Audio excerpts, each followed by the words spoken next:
Sebelumnya kita berdoa bersama-sama. Bapa di surga, kami mengucap syukur ya Tuhan karena Engkau baik. Kami mohon pimpinan Roh Kudus-Mu untuk menerangi hati dan pikiran kami sehingga kami bisa mengerti apa yang Kau ingin sampaikan kepada kami, sehingga kami boleh bertumbuh dan semakin kuat di dalam Engkau. Di dalam nama Yesus kami berdoa mengucap syukur. Amin. Selamat malam saudara sekalian. Kita mau tema dari renungan tengah minggu selama bulan Desember ini adalah Natal. Kita mari melihat di dalam Lukas pasal 2 ayat 13 sampai dengan 14. Dan tiba-tiba tampaklah bersama dengan malaikat itu sejumlah besar bala tentara surga yang memuji Allah, katanya, kemuliaan bagi Allah di tempat yang maha tinggi dan damai sejahtera di bumi di antara manusia yang berkenan kepadanya. Saudara sekalian, waktu Yesus lahir, malaikat memberitakan kepada gembala di padang yang sedang menggembalakan domba-domba bahwa Yesus lahir di sebuah kandang dan damai sejahtera di bumi di antara manusia yang berkenan kepada Dia. Jadi dengan kelahiran Yesus, damai sejahtera ada di atas bumi dan di antara manusia. Dan Yesus sebagai damai sejahtera ini juga telah dinubuatkan oleh Nabi Yesaya di dalam pasal 9 ayat 5 sampai dengan ayat 5 ya, ayat 5. Sebab seorang anak telah lahir untuk kita, seorang putra telah diberikan untuk kita. Lambang pemerintahan ada di atas bahunya dan namanya disebutkan orang penasihat, ajaib, Allah yang perkasa, Bapa yang kekal, Raja Damai. Saudara sekalian, judul renungan tengah minggu malam ini ialah Yesus Raja Damai. 2 minggu lalu kita sudah mendengar dari khotbah Ibu Herni, Ibu Gembala, tentang Yesus Raja Damai. Tapi malam ini kita akan membahas dari sisi yang lain. Saudara sekalian, kalau seseorang disebut Raja Kapal, dia adalah orang kaya, pemilik kapal yang paling besar di dunia, disebut Raja Kapal. Terus kita juga pernah mendengar di Indonesia seorang artis pada tahun 90-an, Raja Dangdut. Siapa namanya saya sudah lupa. Raja Dangdut. Kenapa disebut Raja Dangdut? Karena dia menyanyikan lagu dangdut yang terbaik dan banyak yang suka kepada dia. Nggak ada yang nandingi dia di Indonesia. Oleh sebab itu dia disebut Raja Dangdut. Raja Damai adalah orang yang bisa memberikan damai yang nggak ada tandingannya. Yesus disebut Raja Damai karena damainya itu luar biasa. Saudara, Yesus disebut Raja Damai. Pertama-tama karena hanya Yesus yang ditetapkan menjadi pendamai antara manusia dan Allah. Jadi pendamai antara Allah yang Maha Kudus itu dengan manusia yang berdosa, yang tak layak di hadapan Allah. Yesus ditetapkan menjadi pendamai antara Allah dengan umat Israel. Pertama-tama menjadi pendamai dengan umatnya. Umat Israel telah berbuat dosa dan jahat. Tuhan mengizinkan mereka mendatangkan bangsa Babel untuk membuang mereka selama 70 tahun di negara Babel. Kemudian mereka oleh kemurahan Tuhan mereka balik ke Palestina dan sampai 400 tahun kemudian Yesus lahir. Dan selama 400 tahun itu, selama 400 tahun itu, kerajaan Israel belum dipulihkan. Tuhan tidak memulihkan kerajaan Israel karena ada perseteruan antara Allah dengan bangsa Israel yang berdosa itu. Saudara sekalian, Tuhan tidak mau dan selama 400 tahun itu tidak ada nabi lagi yang berbicara kepada bangsa Israel karena Tuhan ada perseteruan antara Allah dan bangsa Israel. Tuhan selama 400 tahun Tuhan tidak menyapa bangsa Israel sampai pada waktunya Yesus lahir, Tuhan baru mulai bicara. Dan saudara sekalian, Tuhan berbicara kepada Yusuf yang merencanakan diam-diam menceraikan Maria yang mengandung Yesus, mengandung oleh Roh Kudus, karena dia tidak tahu bahwa itu mengandung dari Tuhan dan mengandung oleh Roh Kudus. Dan malaikat datang kepadanya memberitahukan bahwa yaitu Maria akan melahirkan seorang anak laki-laki dan engkau akan menamakan dia Yesus, karena dialah yang akan menyelamatkan umatnya dari dosa mereka. Malaikat mencegah Yusuf untuk menceraikan Maria dan memberitahukan namanya Yesus. Dialah yang menyelamatkan umatnya dari dosa mereka. Tuhan pada waktunya berbicara lagi kepada umatnya. Tetapi dia tidak mendirikan kerajaan dunia ini seperti dulu. Tapi melalui Yesus melalui Kristus akan didirikan kerajaan di dalam hati manusia. Kerajaan yang terdiri dari orang-orang yang sudah diampuni dosanya. Orang-orang yang menerima Kristus sebagai juru selamat. Jadi bangsa Israel bukan diselamatkan dari penjajah Yunani, Roma yang silih berganti menguasai bangsa Israel, dan saat itu dikuasai oleh kerajaan Romawi pada waktu Yesus lahir. Yesus datang menjadi pendamai antara Allah dengan umat Israel, bukan menjadi menyelamatkan bangsa Israel bukan dari Roma, tapi menyelamatkan bangsa Israel dari dosanya. Kerajaannya ialah didirikan di dalam hati manusia. Saudara sekalian, Yesus menjadi pendamai antara Allah dan Israel. Kemudian menjadi pendamai antara Allah dengan manusia. Mengapa? Karena ada perseteruan antara manusia dengan Allah. Kita lihat di dalam Roma pasal 3 ayat 23. Karena semua orang telah berbuat dosa dan telah kehilangan kemuliaan Allah. Semua di sini ialah tidak terkecuali siapapun sudah berbuat dosa. Meskipun mungkin dia berusaha, perbuatannya baik dan sebagainya, tapi dia tidak bisa lepas dari dosa perkataan, dosa pikiran. Jadi semua manusia, setiap orang sudah berbuat dosa dan telah kehilangan kemuliaan Allah. Roma pasal 8 ayat 7a. Sebab keinginan daging adalah perseteruan dengan Allah. Setiap manusia mempunyai keinginan daging. Dan keinginan daging itu karena ia tidak tunduk kepada hukum Allah. Hal itu memang tidak mungkin baginya.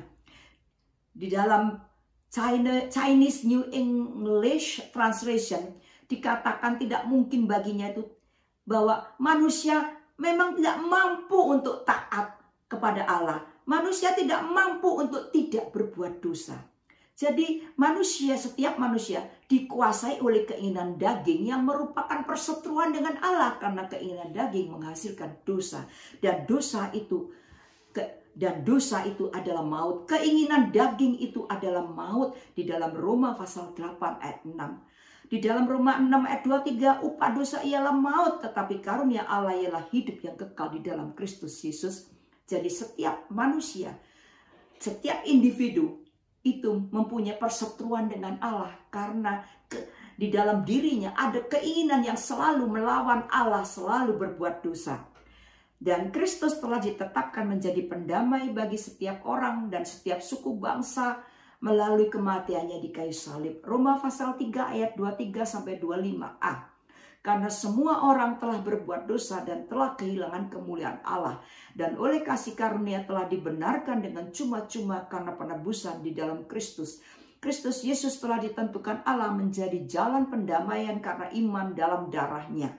Jadi hanya orang yang percaya kepada darah Kristus sudah menyucikan dosa dia. Orang yang menerima Kristus sebagai juru selamat, orang yang percaya bahwa darahnya sudah menyucikan dosa dia, bahwa Tuhan sudah mengampuni dia akan menerima damai sejahtera. Di dalam Roma pasal 5 ayat 1. Sebab itu kita yang dibenarkan karena iman, kita hidup dalam damai sejahtera dengan Allah oleh karena Tuhan kita, Yesus Kristus. Kita tadinya hidup dalam perseteruan ada yang menjadi pemisah antara manusia dengan Allah, yaitu dosa. Sekarang oleh karena Kristus, oleh karena kita percaya dalam Kristus, oleh karena darahnya, tidak ada lagi pemisah, tetapi kita hidup dalam damai sejahtera dengan Allah. Hati kita nyatu dengan hati Tuhan. Kita mengalami lahir kembali, ciptaan baru di dalam Kristus. Saudara sekalian, siapakah yang sanggup di dunia ini yang menjadi pendamai, menjadi juru damai antara Allah dengan manusia berdosa, kecuali di dalam Yesus Kristus. Dan di dalam Kisah Rasul pasal 4 ayat 12 dikatakan bahwa tidak ada keselamatan di dalam siapapun juga selain di dalam Dia, yaitu Yesus Kristus. Karena di bawah kolong langit ini tidak ada nama lain yang diberikan kepada manusia yang olehnya kita dapat diselamatkan. Saudara sekalian, Yesus disebut Raja Damai karena Dia menjadi pendamai antara Allah yang Maha Tinggi itu dengan manusia berdosa. Juga karena damai sejahtera yang Kristus berikan itu bersifat sekekal. Di dalam Yesaya pasal ayat 9 bagian 6a, besar kekuasaannya dan damai sejahtera tidak akan berkesudahan di atas takhta Daud dan di dalam kerajaannya. Kekal selama-lamanya. Damai di dalam dunia ini bersifat tak kekal. Semuanya bersifat sementara. Kalau saling menguntungkan, ada damai. Negara sama negara damai kalau ada saling menguntungkan. Tapi kalau ada sesuatu yang kepentingan masing-masing berebut, maka damainya hilang. Yang ada ribut dan perang. Damai antara manusia pribadi dengan manusia pribadi juga demikian. Kamu baik kepada saya baik kepada kamu. Tapi kamu jahat kepada saya jahat kepada kamu. Damai sejahtera tidak ada yang kekal. Semuanya bersifat sementara. Dan saudara sekalian, Yesus disebut Raja Damai karena damai sejahtera Kristus itu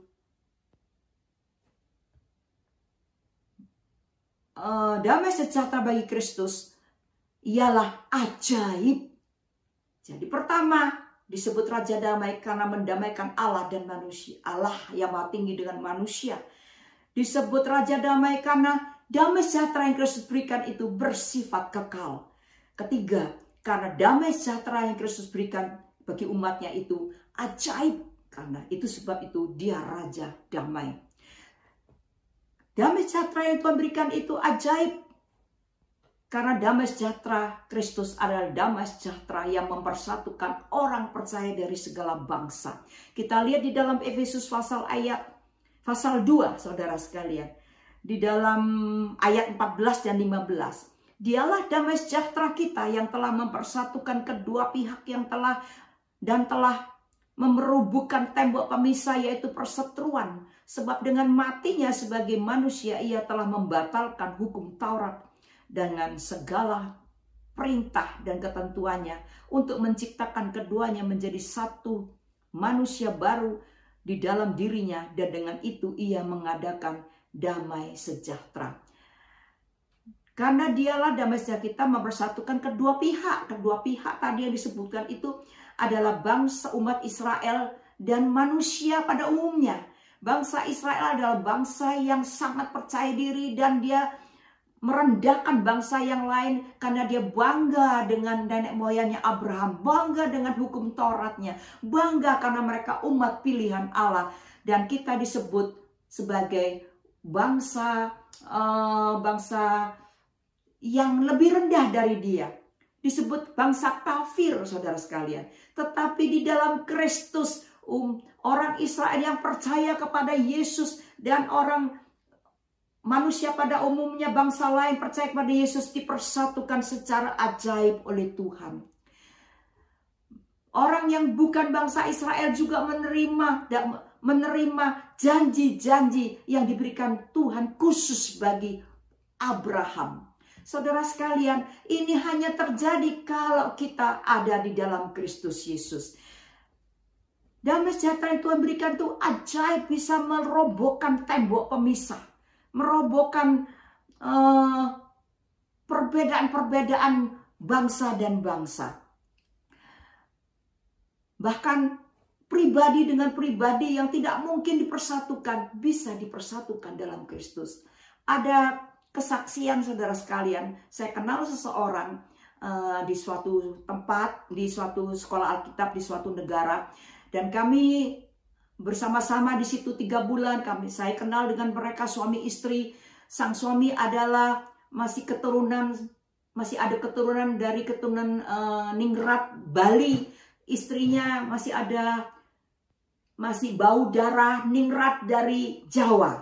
Mereka menikah, setelah menikah maka menyadari ada perbedaan-perbedaan yang sangat kuat.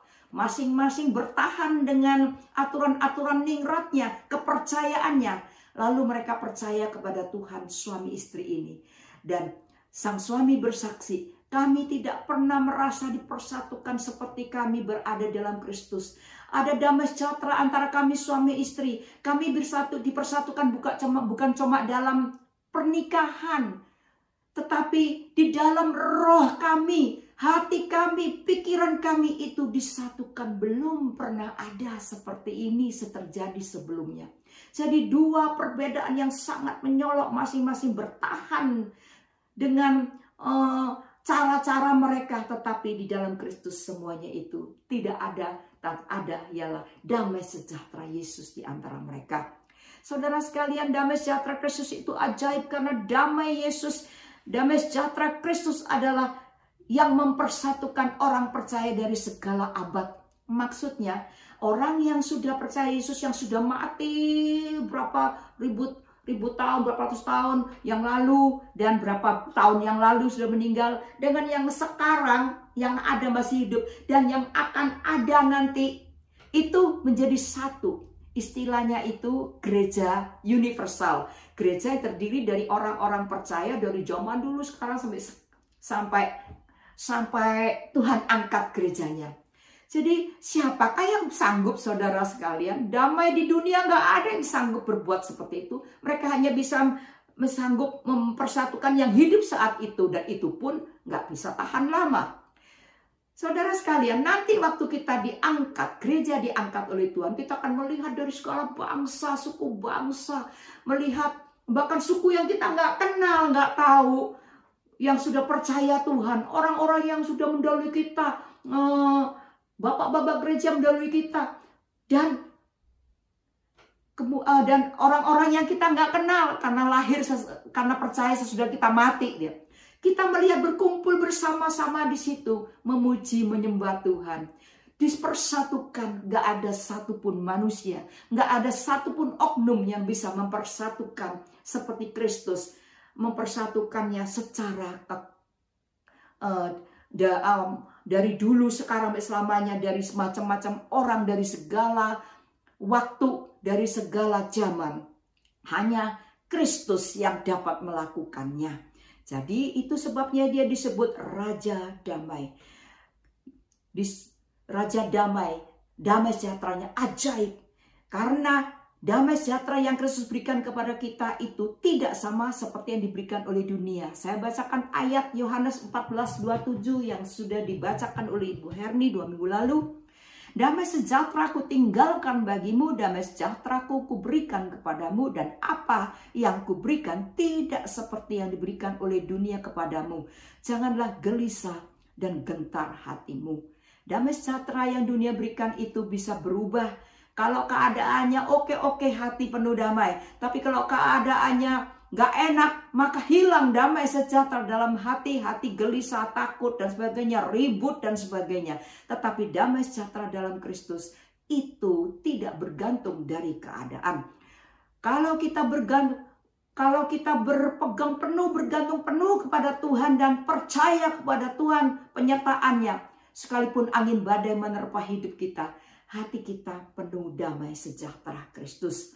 Saudara sekalian, damai sejahtera Kristus itu tidak bergantung dari keadaan apapun juga. Damai sejahtera Kristus tidak sama seperti yang diberikan dunia. Kemudian damai sejahtera Kristus itu adalah ajaib karena melampaui segala akal. Mari kita melihat di dalam Filipi pasal 4 ayat 7. Damai sejahtera Allah yang melampaui segala akal akan memelihara hati dan pikiranmu dalam Kristus Yesus. Melampaui segala akal tidak bisa dimengerti oleh akal manusia. Nggak bisa dianalisa oleh pikiran manusia. Waktu kita bersandar kepada Sang Raja Damai, damai sejahtera memenuhi. Waktu angin badai datang, kita tetap bisa menghadapi dengan tenang karena ada damai sejahtera. Waktu kita bersandar kepada Dia, Sang Raja Damai itu, hati kita nggak gelisah, hati kita nggak khawatir lagi. Waktu kita memandang kepada wajah Sang Raja Damai yang penuh dengan kasih itu, hati kita nggak takut lagi. Bahkan waktu menghadapi kematian pun kita tetap penuh dengan damai sejahtera. Saudara masih ingat beberapa citizen dari Australia yang dieksekusi tembak mati di Indonesia karena ada urusan soal drug. Salah satu di antaranya dilayani oleh teman saya yang ada di Bali, seorang hamba Tuhan, dan orang ini menerima Yesus sebagai juru selamat. Dan saudara sekalian, beberapa orang dari mereka sudah menerima Yesus sebagai juru selamat mereka. Jadi waktu mereka pada hari menghadapi eksekusi, mereka menolak untuk ditutup matanya. Mereka menyanyi Amazing Grace saat mereka menghadapi penembak-penembak untuk menembak mereka. Mereka penuh damai sejahtera. Kenapa saudara sekalian? Karena mereka meskipun secara tubuh mereka harus mati, harus dihukum mati karena akibat dari perbuatan mereka pelanggaran hukum yang sanksinya adalah hukuman mati. Tapi mereka tahu bahwa oleh percaya kepada Yesus, dosa mereka sudah diampuni oleh Bapa di surga. Ada damai sejahtera antara mereka dengan Allah karena Yesus telah mati bagi mereka. Yesus telah menjadi juru damai. Hati mereka penuh sukacita mau bertemu dengan juru selamatnya, mau bertemu dengan Allah Bapa mereka. Saya percaya waktu mereka tidak mau ditutup mata, mereka memandang Yesus sedang menantikan mereka di surga. Oleh sebab itu, mereka menyanyi Amazing Grace dengan damai sejahtera. Mereka masuk di dalam kehidupan kekal bersama Yesus.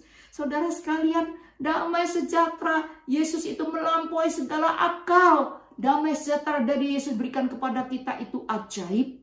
Oleh sebab itu, biarlah kita senantiasa tetap bersandar kepada Dia, tetap tenang, sehingga waktu kita tenang menghadapi masalah, kita penuh damai sejahtera Kristus yang berikan. Waktu menghadapi persoalan berat, kita bisa memikir dengan jernih, bisa memutuskan dengan benar, bisa berkata dengan benar, bisa melakukan hubungan, bisa komunikasi satu sama lain dengan benar secara alkitabiah. Oleh sebab itu saudara sekalian, mari kita tutup renungan hari ini dengan Kolose pasal 3, 11 sampai 15. Kolose 3, 11 sampai 15 yang memberikan petunjuk kepada kita.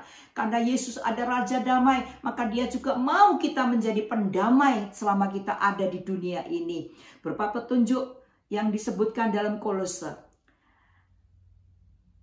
Dalam hal ini, tiada lagi orang Yunani atau orang Yahudi, orang bersunat atau orang tidak bersunat, orang barbar atau orang Skit, Buddha atau orang merdeka, tetapi Kristus adalah semua di dalam segala sesuatu. Karena itu sebagai orang-orang pilihan Allah yang dikuduskan dan dikasihinya, kenakanlah belas kasihan, kemurahan, kerendahan hati, kelemah lembutan dan kesabaran.